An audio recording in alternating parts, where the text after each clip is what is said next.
চেনা পার্ক ব্রাঞ্চের ঠিক ভিআইপি সুইটসের উপর দিকে। আর এখানে আসলে তোমরা পাবে গ্রাম্য পরিবেশের সঙ্গে সঙ্গে একদম বাংলার অথেন্টিক ফুডের ডেস্টিনেশন। এখানে ঢুকেই কিন্তু সুন্দর মনোরম দৃশ্য দিয়ে তোমাদের প্রথমে মন কাড়া হলেও এখানে কিন্তু গিয়ে খাবার ট্রাই করাটা হচ্ছে মাস্ট।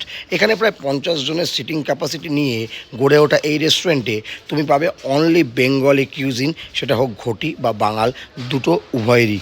সো এখানে এসে তোমরা প্রথমে ট্রাই করতে পারো এখানকার যে ফেমাস এবং মাস সিগনেচার ডিশ আছে সেটা হচ্ছে সর্ষে ইলিশ। সর্ষে ইলিশ দিয়ে শুরু করে এখানে তুমি পাবে পার্ট বাই পার্ট অথেন্টিক খাবারের ডেস্টিনেশন। এখানে প্রথমেই ইলিশ দিয়ে তারপরেই চলে আসবে তোমার পাতে সর্ষে ভেটকি, সর্ষে পাবদা।